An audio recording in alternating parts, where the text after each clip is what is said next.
철새들이 계절이 바뀔 때마다 수천 킬로를 날아갑니다.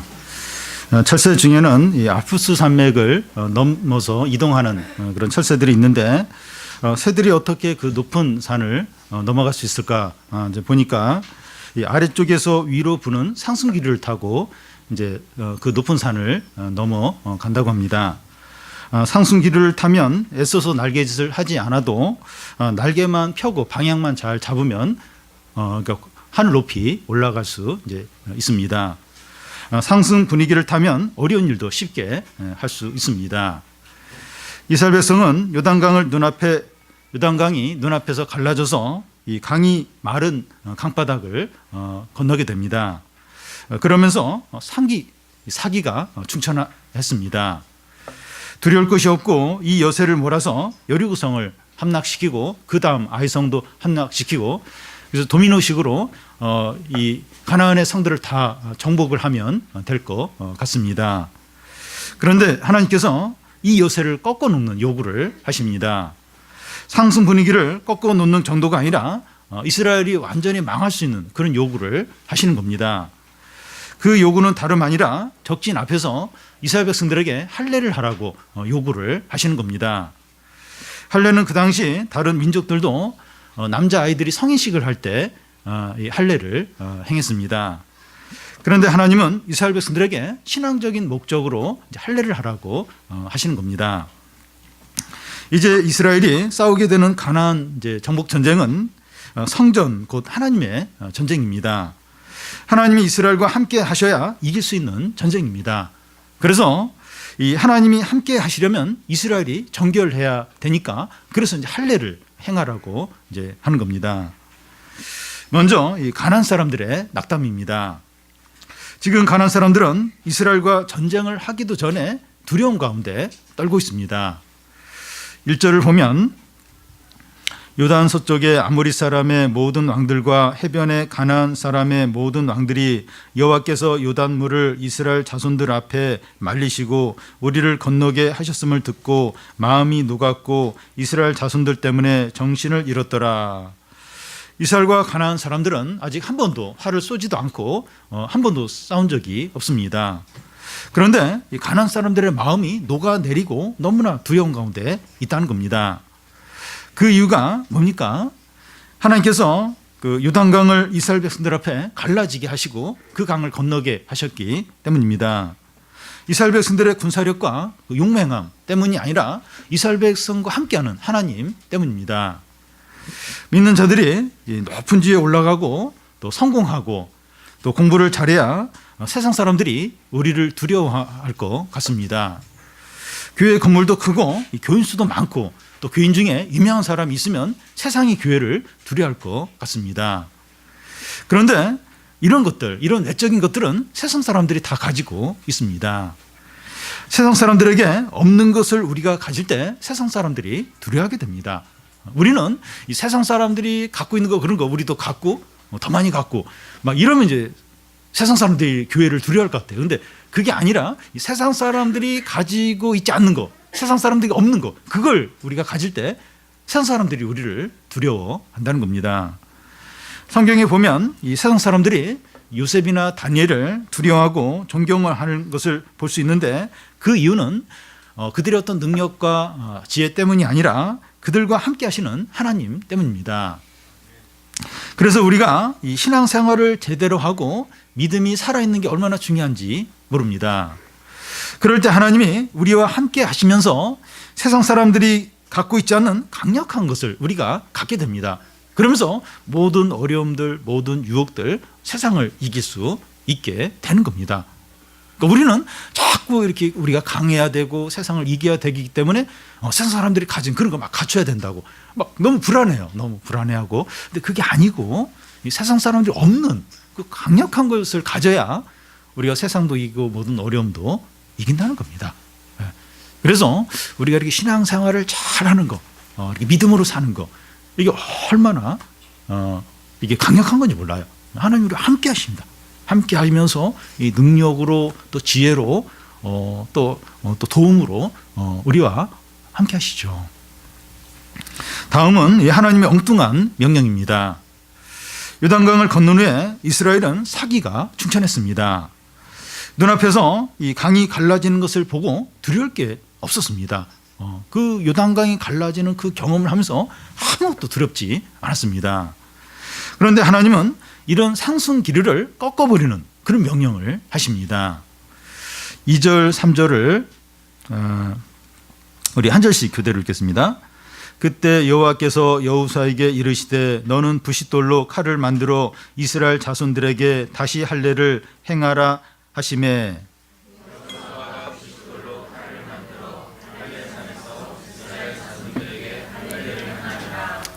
하나님은 여호수아에게 이 부싯돌로 칼을 만들어서 이스라엘 백성들에게 할례를 행하라고 했고, 여호수아는 하나님의 말씀대로 이스라엘 모든 남자들에게 할례를 행했습니다.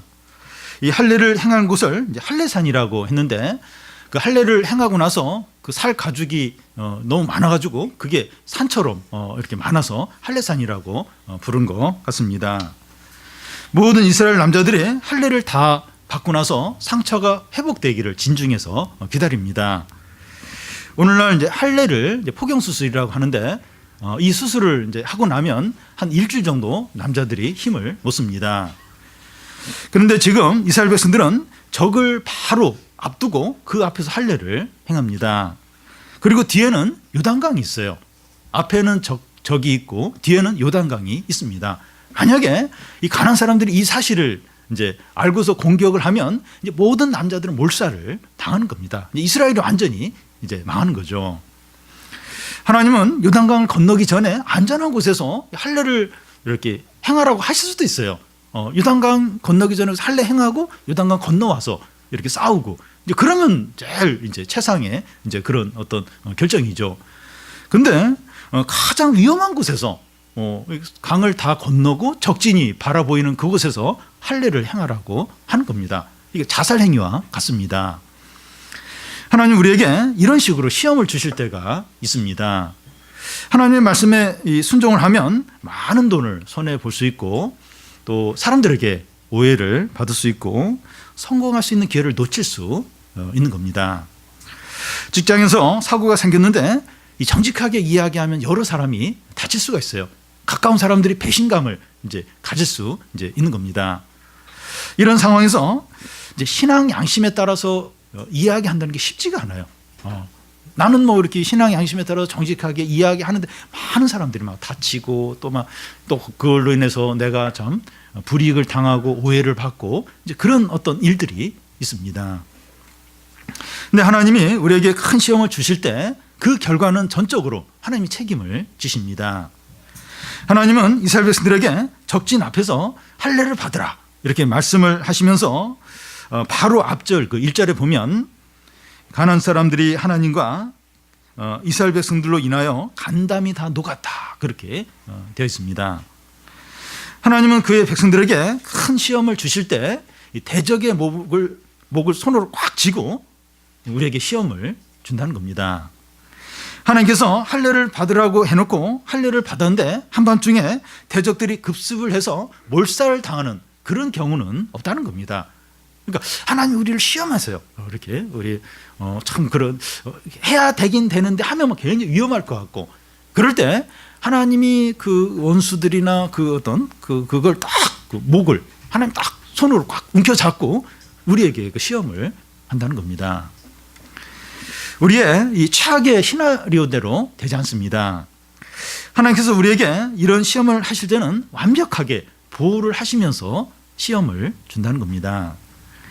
우리의 눈에는 보이지 않지만 미사일도 뚫을 수 없는 그 방어벽, 굉장히 견고한 방어벽을 딱 쳐놓고 우리에게 이제 시험을 이제 이렇게 주신 겁니다. 여러분, 이스라엘 백성들은 앞에는 적이 있고 뒤에는 강이 있는데 하나님의 말씀에 순종을 해요. 그 말씀대로 할례를 행합니다. 그러니까 이스라엘 백성들이 이렇게 믿음이 좋을 때가 몇 번 있어요. 근데 참 이때 믿음이 엄청나게 이제 좋았던 겁니다. 망하면 망하리라, 죽으면 죽으리라. 그리고 적진 앞에서 하나님의 말씀대로 할례를 행했습니다. 그런데 우리는 왜 이렇게 순종을 잘 하지 못할까요? 우리는 생각이 너무나 많기 때문입니다. 알고 있는 정보가 너무나도 많습니다. 하나님보다 더 많은 정보를 가지고 있고 하나님보다 더 똑똑해요. 더 똑똑한 게 문제입니다. 하나님의 말씀을 들으면 우리 나름대로 계산을 해요. 그리고 순종할 여부를 우리가 스스로 판단을 내립니다. 그래서 많은 말씀을 들어도 이 순종하는 말씀이 적은 겁니다. 사랑하는 여러분, 하나님이 말씀하시면 너무 이렇게 생각을 많이 하지 마시고 순종을 하시기를 바랍니다. 예수님은 자신이 길과 진리고 생명이라고 하셨습니다. 하나님이 말씀하시면 그것이 길이에요. 그것이 진리입니다. 더 나은 길이 있는 것처럼 고민하거나 방황하지 마십시오. 주님이 말씀하세요. 주님의 뜻이 이렇게 분명해요. 근데 자꾸 고민을 해요. 이것보다 더 좋은 길이 뭐가 있을까? 더 좋은 안전한 길이 뭐가 있을까? 더 참된 길이 뭐가 있을까? 그러면서 이렇게 하는 게 하나님의 뜻인지 알면서, 그 말씀을 알면서 너무나 많이 생각을 하고 너무나 많이 고민을 하고, 이건 그 하나님이 이렇게 알려주시는 그 길보다 더 좋은 길이 있다는 이제 그런 이제 의미가 됩니다. 그래서 하나님 말씀하시면 너무 생각을 많이 하지 말고, 너무 고민하지 말고 순종을 이제 하라는 겁니다. 여러분, 이 작은 말씀이라도 한번 이렇게 믿어보고 한번 순종을 해보시기 바랍니다. 하나님이 살아계시고 능력이 많으시고 얼마나 사랑이 풍성하신가 하는 것을 경험하게 돼요. 하나님 멀리 느껴지고 하나님이 안 계신 것 같이 여겨졌는데, 이게 작은 말씀이라도 순종을 하면 하나님이 너무 가까이 계시고 살아계시고 또 은혜가 풍성하시고 참 나를 너무나 참 사랑하시는구나, 아끼시는구나, 그걸 이렇게 생생하게 경험을 이제 하게 됩니다. 근데 이 말씀은 알지만 순종을 안 하면 하나님 안 느껴져요. 하나님 너무 멀게 느껴지고 추상적으로 여겨지기만 한다는 겁니다. 우리 문제는 이 말씀을 많이 듣지 못해서라기보다도 말씀에 순종하지 않는 게 문제입니다. 여러분, 우리가 이 말씀에 순종한 것에 대해서 그 결과는 하나님이 책임져 주십니다. 말씀대로 살았는데 망한다면 하나님이 이제 망하는 것인데, 그런 일은 절대로 없다는 겁니다. 물론 이제 어려움은 겪을 수 있어요. 근데 이게 말씀대로 순종하고 믿음으로 사는데 진정으로 망하고 진정으로 비참하게 되고 진정으로 막 끝장나고, 그러면 하나님이 끝장나는 거예요. 하나님이 망하는 거예요. 근데 하나님께는 그런 일이 있을 수 없다는 겁니다. 하나님께서 이스라엘 백성들에게 큰 이제 위험을 무릅쓰고 할례를 하라는 이유가 뭡니까? 이스라엘 백성들을 정결하게 하기 위해서입니다. 구절을 보면 여호와께서 여호수아에게 이르시되 내가 오늘 애굽의 수치를 너희에게서 떠나가게 하셨으므로 그곳의 이름을 오늘까지 길갈이라 하느니라. 여기 할례의 목적이 애굽의 수치를 떠나게 하는 거라는 겁니다. 애굽의 수치라고 하는 것은 이스라엘 백성들이 애굽에 살 때 죄의 종으로 살았던 것을 말합니다. 우상 숭배하고 불순종하고 교만하고 욕심대로 산 것을 가리킵니다. 그런데 이제 할례를 향하면서 모든 죄의 습관들과 욕심을 버리라는 겁니다. 하나님의 뜻을 거스리는 고집, 또 교만, 죄악들을 버리라는 겁니다. 이 할례를 행한 곳을 길갈이라 하는데 그 뜻이 굴러가다 하는 뜻입니다. 하나님이 기뻐하지 않는 습관들, 또 하나님의 뜻과 맞지 않는 생각들이나 또 신앙에 유익하지 않는 어떤 사람과의 관계들, 이런 거 버리라는 거예요. 이런 거 끊으라는 겁니다. 성도로서 합당치 않는 모든 말과 행동과 습관들을 버리라는 겁니다. 이건 죄다, 이 하나님 싫어한다, 이건 신앙에 유익하지 않다, 그런 거면 이렇게 버리라는 거예요. 버리고 끊어내라는 겁니다. 이것이 왜 중요한가 하면 애굽의 수치를 떼어내어야 하나님이 우리와 함께 하시기 때문입니다. 오늘 말씀 그 다음에 보면 그 여호와의 군대 장관이 큰 칼을 빼들고 여호수아 앞에 딱 서게 되는데 이스라엘을 위해서 싸우기 위해서 온 것입니다. 그러니까 이스라엘 백성들이 할례를 행하고 나서 애굽의 수치를 떼어내고 나서 여호와의 군대 장관이 이스라엘과 함께하기 위해서 이렇게 찾아온 겁니다. 그러니까 여호와의 군대 장관이 이스라엘과 함께해야 가나안에서 이기게 돼요. 근데 언제 이 여호와의 군대 장관이 오는가 하면 할례를 행하고 나서 애굽의 수치를 떼어내고 나서, 그러고 나서 이제 여호와의 군대 장관이 이스라엘 위해서 싸우기 위해서 이제 오는 겁니다. 하나님은 거룩하시기 때문에 애굽의 수치와 함께 하실 수 없습니다. 그래서 우리에게 제일 필요한 것이 하나님과 함께 하시도록 정결하게 하는 겁니다. 우리의 마음과 생각과 우리의 삶 가운데, 생활 가운데 이게 죄다, 이게 하나님 싫어한다, 이게 성령과 반대가 된다, 이 말씀하고 이렇게 어울리지 않는다, 그런 거는 이제 이게 버리는 거예요. 또 절제를 하든지 버리고 이제 끊는 겁니다. 그래야 하나님께서 우리와 함께 하시면서 큰 승리와 부흥과 은혜를 주십니다. 애굽의 수치를 떼어내는 것이 얼마나 중요한가 하면 애굽의 수치를 버리지 않으면 다 망하게 된다는 겁니다. 그렇게 된 자들이 누구인가 하면 지금 할례를 행하고 있는 자들의 부모 세대입니다. 4절에서 7절까지 한 절씩 교대로 읽겠습니다. 여호수아가 할례를 시행한 까닭은 이것이니 애굽에서 나온 모든 백성 중 남자 곧 모든 군사는 애굽에서 나온 후 광야 길에서 죽었는데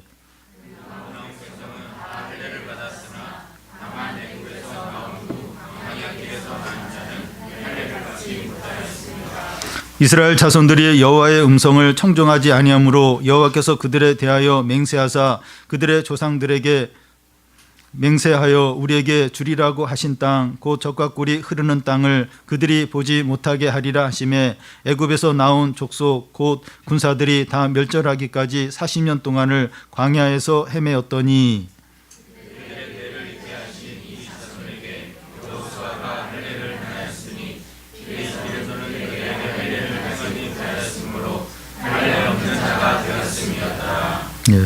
요단강을 건넌 이스라엘 백성들이 왜 지금 지금까지 왜 할례를 받지 못했는가, 그 이유가 나옵니다. 할례는 부모가 자녀에게 이제 해줘야 되는데 부모에게 신앙이 없으니까 할례를 안 해준 겁니다. 부모 세대가 어떤 자들인가 하면 그 12정탐꾼이 가나안에 들어갔다 나와서 이제 보고를 하자 가나안에 들어가지 못하겠다고 불순종을 했던 자들입니다. 하나님이 이 세대들에 대해서 아무도 가나안 땅에 들어가지 못한다고 그렇게 말씀을 하셨는데 실제로 부모 세대 중에서 갈렙과 여호수아 외에는 아무도 가나안 땅에 들어가지 못했습니다. 그런데 이 부모 세대가 어떤 자들입니까? 애굽에 있을 때 10가지 재앙을 다 보았고 홍해가 갈라져 그 바닷가로 난 길을 건넜고 모세에게 풍성한 많은 말씀을 들었던 자들입니다. 그런데 그들은 끝까지 애굽의 수치를 버리지 않았습니다. 물론 몸에 할례는 받았어요. 근데 그 이 마음과 영혼 안에 있는 자신의 삶 가운데 있는 애굽의 수치는 떼어내지 않았던 겁니다. 끝까지 불순종하고 교만하고 불순종을 했습니다. 그들은 결국 하나님께 버림을 받고 멸망당했습니다. 이것이 보여주는 게 뭡니까? 우리가 교회에 오고 말씀을 듣고 또 자녀들 같은 경우 부모님이 다 신앙이 있다 해도 우리가 애굽의 수치를 버리지 않으면 버림받을 수 있다는 겁니다. 우리의 고집과 불순종과 죄의 습관을 버리지 않으면 우리도 버림을 받을 수 있다는 겁니다. 오늘 우리의 예배가 길갈이 되기를 원합니다. 애굽의 수치가 우리로부터 굴러가기를 바랍니다. 그동안 끊지 못했던 욕심이나 죄의 습관들이나 하나님이 싫어하는 것들을 다 고백하고 버리시기를 바랍니다. 분명히 하나님 싫어하는 건데, 이게 죄인데, 이게 신앙이 유익이 안 되는데, 이게 성령과 이게 어울리지 않는데, 이 말씀하고 이게 조화가 안 되는데, 그런 게 있어요, 우리 안에. 우리는 그걸 합니다.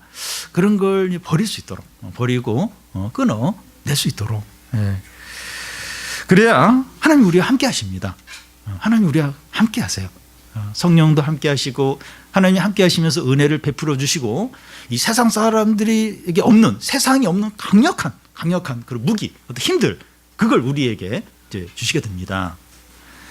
하나님이 말씀하시면 너무 이제 생각하지 마시고 그냥 순종하시기 바랍니다. 말씀을 순종하려고 할 때 위기와 어려움에 이제 노출될 수 있는데 두려워하지 말라는 거예요. 결과는 하나님이 책임져 주십니다. 하나님이 딱 이 원수의 목을 꽉 조르면서 상황의 모든 것을 이렇게 통제하면서 미사일도 뚫을 수 없는 강력한 그런 방어벽을 치고선 그러고 나서 우리에게 할례를 행해라, 믿음에 순종해라, 그렇게 말씀을 아신다는 겁니다. 말씀에 순종했는데 확 망해버리고 뭐 진짜 비참하게 끝장나고 그러면 하나님이 망하는 거예요. 하나님 나라가 망하는 겁니다. 왜냐하면 말씀대로 했는데 믿음으로 했는데 망한 거니까 하나님 나라가 문 닫는 겁니다. 하나님이 끝장나는 거예요. 그런 일은 절대로 없다는 겁니다. 이 시간 그 애굽의 수치를 다 굴려버리는 결단을 해서 하나님이 우리와 함께 하심으로 큰 승리와 부흥과 기쁨이 넘치시기를 바랍니다.